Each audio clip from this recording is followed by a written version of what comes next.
Hallelujah.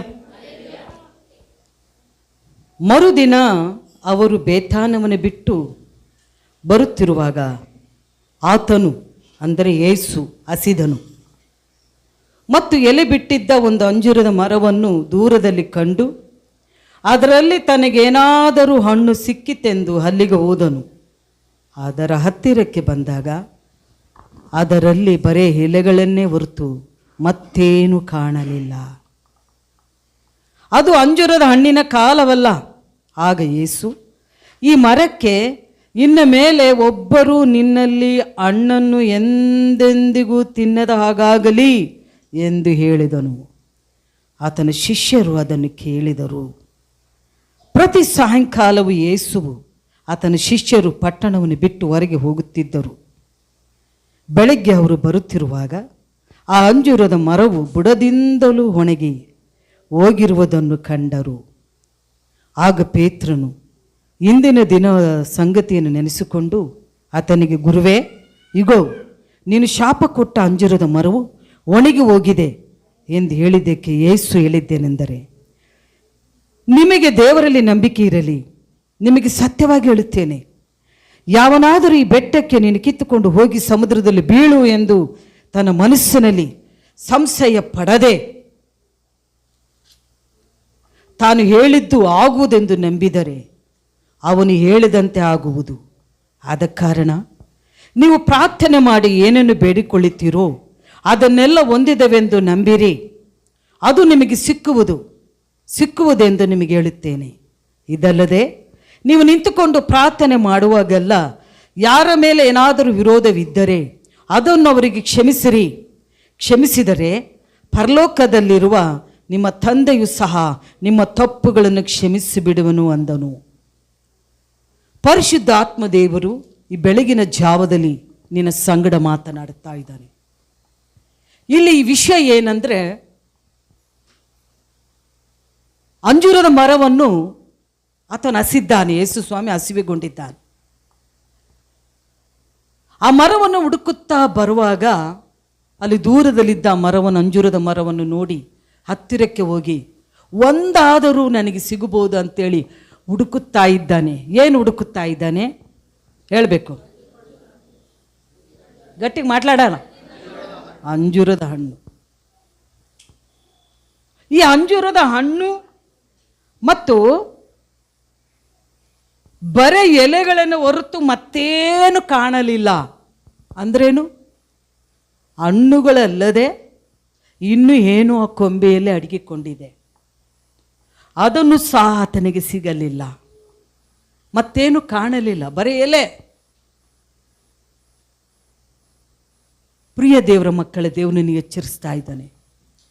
ಫಲ ಕೊಡದೇ ಇರುವ ಎಲ್ಲ ಕೊಂಬೆಗಳನ್ನು ಆತನು ಕಡಿದು ಹಾಕುವ ಸಮಯ ಬಂದಿದೆ. ಫಲ ಕೊಡುವ ಕೊಂಬೆಯನ್ನು ಇನ್ನೂ ಹೆಚ್ಚು ಫಲ ಕೊಡುವ ಹಾಗೆ ಆತನು ಶುದ್ಧಿ ಮಾಡುತ್ತಾನೆ. ಫಲ ಕೊಡದೇ ಇರುವುದು ಎಲ್ಲವುದನ್ನು ಕಡಿದು ಸುಟ್ಟು ಬಿಡುತ್ತಾನೆ. ನೀನು ಯಾವ ಗುಂಪಿನಲ್ಲಿದ್ದೀಯೋ ನೀನು ಇವಾಗ ಆಲೋಚನೆ ಮಾಡಬೇಕು. ಇಲ್ಲಿರೋ ಚಿಕ್ಕ ಮಕ್ಕಳಾಗಲಿ, ದೊಡ್ಡರಾಗಲಿ, ಯವನಸ್ಥರಾಗಲಿ, ಎಲ್ಲರಿಗೂ ಯಾವ ಗುಂಪಿನಲ್ಲಿ ಫಲ ಕೊಡುವ ಕೊಂಬೆಗಳೇನಿದ್ರೆ ನಿನ್ನನ್ನು ಹೆಚ್ಚು ಫಲ ಕೊಡುವ ಹಾಗೆ ದೇವರು ಮಾಡ್ತಾನೆ, ನಾವಲ್ಲ. ಫಲ ಕೊಡದೇ ಇರುವ ಪ್ರತಿಯೊಂದು ಕೊಂಬೆಗಳನ್ನು ಕಡಿದು ಬಿಸಾಡುತ್ತಾನೆ, ಅದನ್ನು ಸುಟ್ಟು ಬಿಡುತ್ತಾನೆ. ಯಾವುದರಲ್ಲಿದ್ದಿ? ಕೊಡದೇ ಇರೋದ್ರಲ್ಲಿದ್ದೀಯಾ? ಕೊಡುವುದರಾಗಿದ್ದೀಯಾ? ದೇವರು ಅಂಜೂರದ ಮರವನ್ನು ಹುಡುಕುತ್ತಾ ಬಂದನು. ಇದು ಮಾರ್ಕ್ ಬರೆದ ಸುವಾರ್ತೆಯಲ್ಲಿ 11ನೇ ಅಧ್ಯಾಯದಲ್ಲಿ 12 ವಚನದಲ್ಲಿ ನಾನು ಹೇಳ್ತಾ ಇದ್ದೀನಿ. ಆದರೆ ಲೂಕನ ಬರೆದ ಸುವಾರ್ತೆಯಲ್ಲಿ ದ್ರಾಕ್ಷಿಯ ತೋಟದಲ್ಲಿ ಅಂಜೂರದ ಮರ ಇತ್ತಂತೆ. ಆ ಅಂಜೂರದ ಮರವನ್ನು ಯಜಮಾನ ಫಲ ಹುಡುಕುತ್ತಾ ಬಂದನಂತೆ. ಏನು ಮಾಡಿದನಂತೆ? ಅದರಲ್ಲಿ ಏನಾದರೂ ಫಲ ಸಿಗುತ್ತಾ, ಒಂದಾದರೂ ಫಲ ಸಿಗುತ್ತದ ಅಂತ ಹುಡುಕುತ್ತಾ ಬರುವಾಗ ಅದರಲ್ಲಿ ಒಂದು ಇರಲಿಲ್ಲ. ಯಜಮಾನ ಹೇಳ್ತಾನೆ ಕೆಲಸ ಮಾಡುವವನಿಗೆ, ತೋಟಗಾರನಿಗೆ, ನಾನು 3 ವರ್ಷದಿಂದ ಇದನ್ನು ಹುಡುಕ್ತಾ ಇದ್ದೀನಿ, ಒಂದು ಫಲ ಬಿಡ್ತಾ ಇಲ್ಲ. ಇದು ನನ್ನ ಹೊಲದಲ್ಲಿರಲಿಕ್ಕೆ, ಇದು ನನ್ನ ತೋಟದಲ್ಲಿ ಇರಬಾರದು, ಇದನ್ನು ಕಡಿದು ಬಿಸಾಡು ಅಂತ ಹೇಳ್ತಾನೆ. ಆದರೆ ತೋಟದ ಕಾಯುವವನು ಕೆಲಸಗಾರನು, ಅಯ್ಯ ಯಜಮಾನನೇ, ಇದು 1 ವರ್ಷ ಬಿಡು ನೋಡೋಣ, ಇದಕ್ಕೆ ಏನು ಕಡಿಮೆ ಆಗಿದೆ ಅಂತ ನಾನು ನೋಡುತ್ತೇನೆ. ಇದಕ್ಕೆ ಗೊಬ್ಬರ ಕಡಿಮೆ ಆಗಿದೆ, ನೀರು ಕಡಿಮೆ ಆಗಿದೆ, ನೋಡಿ ನಾನು ಸುತ್ತಲೂ ಬದಿ ಮಾಡಿದನ್ನು ಕಟ್ಟಿ ನೆಡ್ತೀನಿ, ಬರೋ ವರ್ಷ ಇದು ಫಲ ಕೊಡಲಿದ್ದು ನಿನಗೆ ಕಡ್ದು ಹಾಕು ಸ್ವಾಮಿ, ಇದರ ಮೇಲೆ ನಿನ್ನ ಕೃಪೆ ಇರಲಿ. ಪ್ರಿಯ ದೇವ ಜನರೇ, ದೇವರ ಮಕ್ಕಳೇ, ಯಜಮಾನನಾದ ಯೇಸು ಸ್ವಾಮಿ ನಿನ್ನನ್ನು ನೋಡುತ್ತಾ ಇದ್ದಾನೆ. ಫಲ ಕೊಡುತ್ತದೋ, ಇವತ್ತು ಕೊಡುತ್ತದೋ, ನಾಳೆ ಕೊಡುತ್ತದೋ ಅಂತ ನಿನ್ನನ್ನು ನೋಡುತ್ತಾ ಇದ್ದಾನೆ. ನಿನ್ನಲ್ಲಿ ಫಲಗಳು ಕಾಣದೆ ಹೋದರೆ ಬರೀ ಅಚ್ಚಿಗ ನೀನು ನಿನ್ನ ಕುಟುಂಬ ಬರೀ అచ్చిగా తిన్నదు ఏం తిందము ఏం తాగుదాము నా కుటుంబము నా పని నాది నాదంతే అనుకుంటూ పోయావా? ఫలం వెతుకుతున్నాడు ఆయన, వెతుకుతూ ఉన్నాడు. దొరకకపోతే నరికి వేసుకునే సమయం వద్దు. పని వారైన మనము దేవుడు అప్పచెప్పాడు మిమ్మల్ని. అయితే మేము అడుగుతున్నాం, మీకేం తక్కువైంది? వాక్యం తక్కువైందా? మీలో ఏమి తక్కువైంది? అందుకే ఉపవాస ప్రార్థన ఉంటుంది, శుక్రవారం రండి, కుటుంబ ప్రార్థన ఉంటుంది, రండి, అడి ఎదగండి, రండి. అక్కడ మీరు ఎరువు కావాలి, నీళ్ళు కావాలని వేసుకోండి అంటే రారు. ఇది దేవునికి ఒప్పిస్తాను. అయితే ನೀನು ಫಲ ಕೊಡದೆ ಹೋದವ್ರ ಎಚ್ಚರಿಕೆ ದೇವ್ರು ಕಡಿತಾನೆ.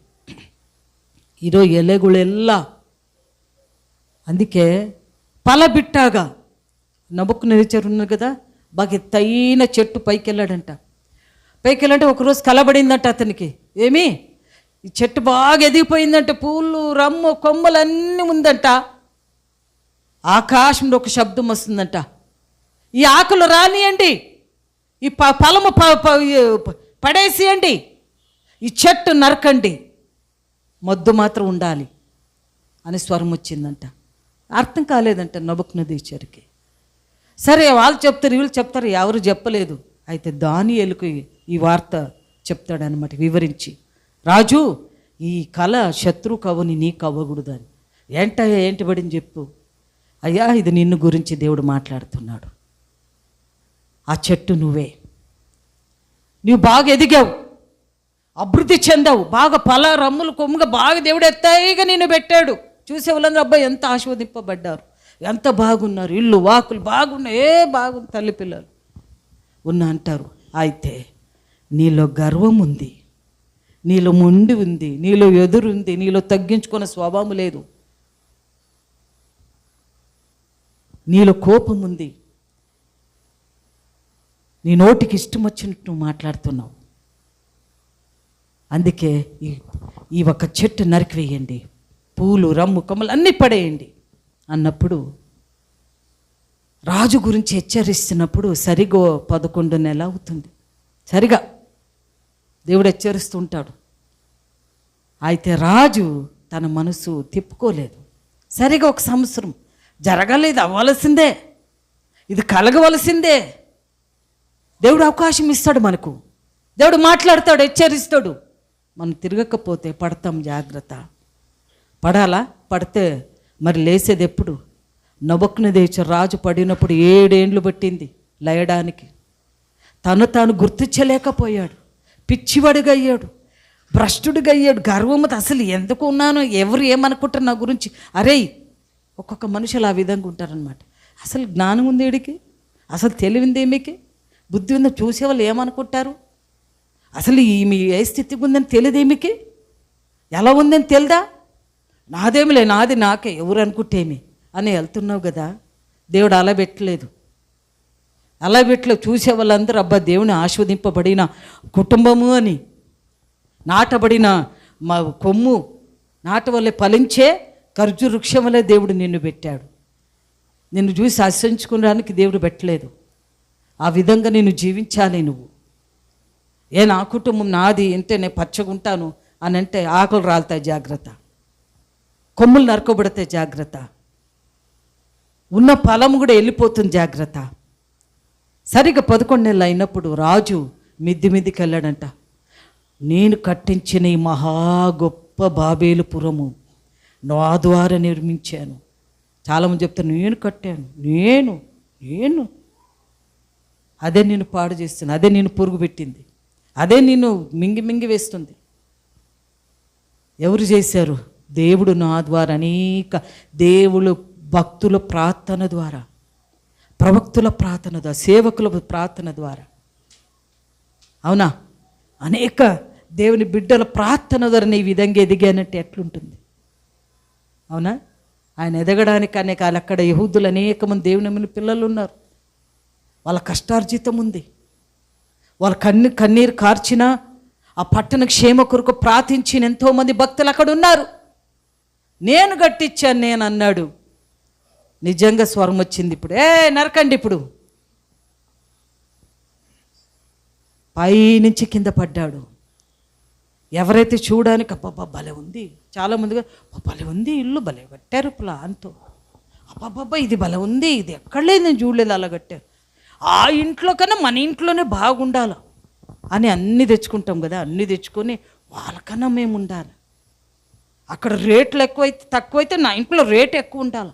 అందరూ చెప్పాలి నా ఇంట్లో రేట్ ఎక్కువ, తక్కువది నాది ఎక్కువ చెప్పుకుంటావే. అయితే ఇప్పుడు నీ స్థితి ఎలా ఉంది? రొమ్ములు కొమ్ములు పడ్డావా? కారణం నీ గర్వము. అందుకే నాశనకమును గర్వం నడుస్తుందంట. గర్వం దేవునికి అసహ్యమైనది గర్వం. లూసిఫర్ ఉన్నాడు కదా, వాడు గర్వించాడు కాబట్టి పరలోక స్థానం పోగొట్టుకున్నాడు. ఈ దినాన ఎవరైతే అసహించుకుంటారో, అబద్ధాలు ఆడతారో, ఎవరైతే వ్యతిరేకంగా ఉంటారో, దేవుడు ఇలా ఉండంటే ఇలా ఉండకుండా నేను ఇలాగుంటాను ఎవరిదేమనుకుంటే ఆ లోపల కొమ్ములు కట్ చేసుకుంటూ వస్తుంటాడు. నీకు తెలియలేదు. కట్ చేసుకుని మొద్దుకి నరికి చివరికి ఉంటుంది కదా, రమ్మని పడుతుంది చూడు. అయ్యా నేను అనుకోలేదు. ఆ స్థితి వరకు తెచ్చేకూడదు. దేవుడు నిన్ను వెతుకుతున్నాడు, నీలో ఫలం లేదు. ఎంతమంది దినానికి ఒక్కరికనే సువార్థం సార్థము అని చెప్పింటారు. సువార్థం ఇద్దరు మాత్రమే చేతులు, మిగతావారు ఎంతమంది ప్రార్థన దేవునితో ప్రతినిత్యం దేవునితో గడుపుతున్నారు. ఇదేనికి చేస్తున్న ప్రార్థన? నీళ్ళు బాగుపడాలా, నా పిల్లలు బాగుపడాలా, ఇది పడాలా తప్ప ఆత్మల రక్షణ కొరకు చేస్తున్నావా? పట్టుదల కొరకు, అయ్యా ఈరోజు నేను ఆత్మల రక్షణ కొరకు నేను ఆ రక్షణ పొందాలి, ఆత్మకు నేను ఏళ్ళు చెప్పాలనుకుంటున్నాను, వాళ్ళ స్థితి చాలా భీకరమైంది, నేను ఎలా చెప్పాలి అని ప్రార్థన చేసి ఉపవాసం వారి కోసం ఒక పూట ఉపవాసం చేసిపోతున్నావా? సంఘానికే రావు, నీ ముఖానికి సంఘానికే రావు. ఉపవాస ప్రార్థన అంటే దేవుని సేవకులు మనమే చేసుకోవాలి. నీవేమో ఆగుంటావు. అవునా? ఏమంటే అయ్యో చెప్తాడు కదా, వచ్చిన కష్టాలు చెప్తే నేను చేయను అంటే, అదే కష్టాలు చెప్పరు అనమాట. కప్పుకుంటున్నారు. ఒప్పుకొని విడిచిపెట్టిన వారు వర్ధిల్లుతున్నారు. బైబిల్లో ఉంది, కప్పుకుంటే కుళ్ళిపోతుంది, జాగ్రత్త. తీసేయాలి, మార్చాలి, మనం మానుకోవాలి. మనం ప్రతినిత్యం వాడిపోయిన ఆకులు తీసి మనం చిగురించుకోవాలి. ఇదే ఆలయంలో చెప్పే మాట. ఇదే ఆలయంలో చెప్పే మాట. ఇదే ఆలయంలో చెప్పే మాట. ఎందుకు? సరిచేయాలి, నిన్ను నడవలసిన త్రోవలో నువ్వు నడవాలని దేవుడు, పరిశుద్ధాత్మ దేవుడు మనం ప్రేమించినప్పుడు, ప్రేరేపిస్తున్నప్పుడు చెప్పుతుంటాడు. నీకు తెలుసా నీ చెట్టుకి గొడులుంది? ఎంతమందికి తెలిసి వార్త? ఎంతసేపు పడదు.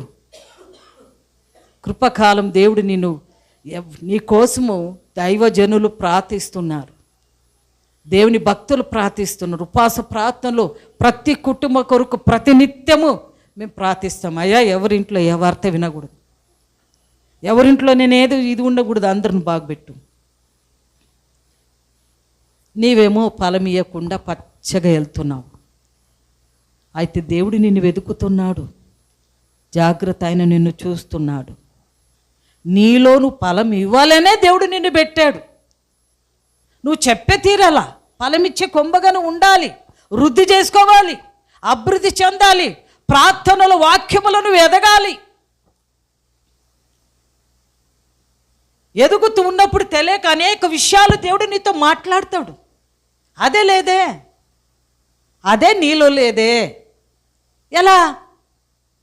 శారీరకంగా అభివృద్ధి పొందాలని పగలలో పోయి పని చేస్తావు. పొందాలా, బాగా అభివృద్ధి పొందాలి. ఇంకా ఏముంది? టీవీ ఉందా, సోఫా ఉందా, ఇంకా కాస్ట్లీది పెట్టుకోవాలా, కాస్ట్లీ సొమ్ము తీసుకోవాలి. అందరికన్నా నేను ఎదగాలని ఉందే, అయితే ఆత్మలో ఎదగాలని నీకు తెలివి లేదే, నువ్వు వాడిపోతున్నావు. ఆయన శపిస్తే వాడిపోతావు, జాగ్రత్త. శపిస్తే లయకుండా అయిపోతావు, జాగ్రత్త.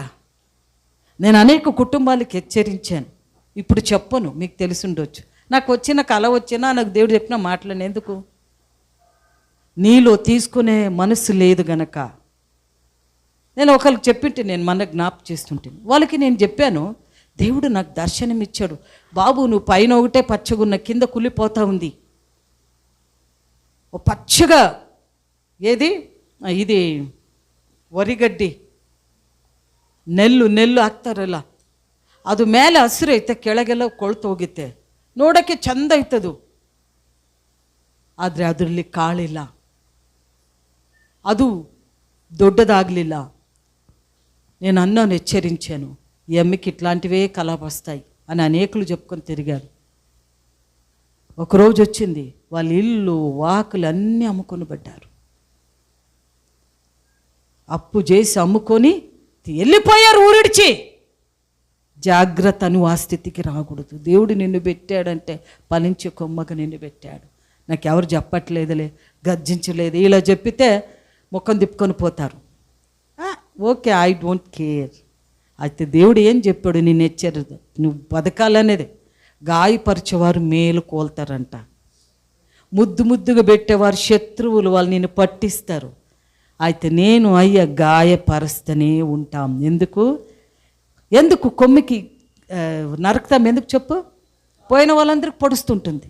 నువ్వు ఒక చెట్టు పెట్టావనుకో ఇంటి ముందర, అలాగే పెంచేవనుక ఆ కొమ్మ ఎలాగే వెళ్ళి పోయిన వాళ్ళందరూ పొడుస్తుంది. అందరూ తిట్టి శాపం పొందకన్నా నువ్వే ఆ ఇంటి యజమాని, నువ్వే నరికి చక్కగా పైన పంపిస్తే ఎట్లుంటుంది? చూసే వాళ్ళకి రమ్మగా బాగుంది, ఎలా భయపడ పెంచారు అని. ఆ విధంగా సంఘములో నిన్ను నరకాలి, నీ కొమ్ములు అప్పుడప్పుడు లేస్తుంటాయి కదా, కట్ చేయాలి, కట్ చేసుకోవాలి. నువ్వు దేవుడు చెప్పినప్పుడు నువ్వు వినాలి, సరి చేసుకో. లేదు నేను ఇట్లే, నేనేమి అని నన్ను చూడు, దేవుడు మాటలు చూడు.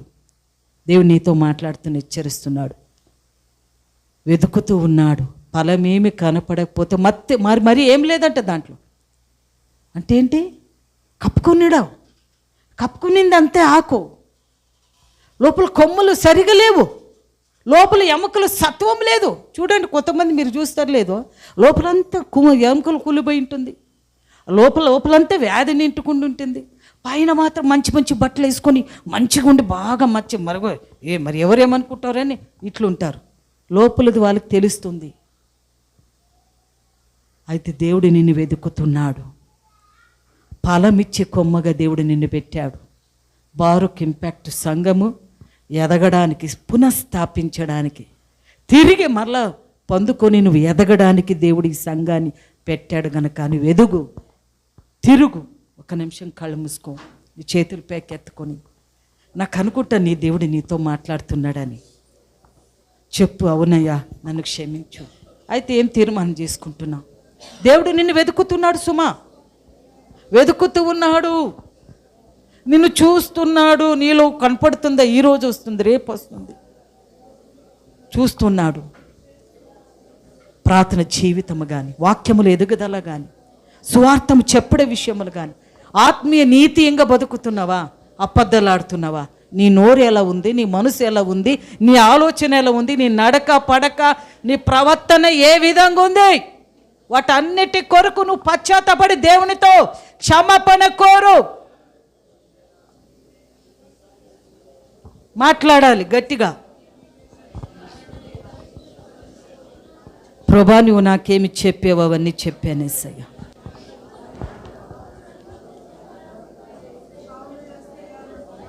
తిరిగి సాయంకాలం లోపల తండ్రి ఆ చెట్టు వాడిపోయింది. ఎంత పచ్చిగా ఉన్ని, ఎంతగా ఉండి ఇంకా ఎదగదలు వచ్చే చెట్టు వాడిపోయింది, ఎండిపోయింది. నీ మాటలు జీవముందయ్యా, నీ మాటలో శక్తి ఉంది. నువ్వు గిన శపిస్తే, నీవు గిన మమ్మల్ని ప్రభా శాపంపి ఉంటే ఎండిపో అంటే ఎండిపోతామయ్యా, లైలేమయ్యా. క్షమించేసయ్యా, క్షమించు తండ్రి. బాబా బషి అందరూ బల బల బషి అందరూ కుల. నీవే నన్ను కోరుకున్నావయ్యా, ఎన్నుకున్నావయ్యా, నీ అరచేతులు చెక్కుకున్నావేసయ్య.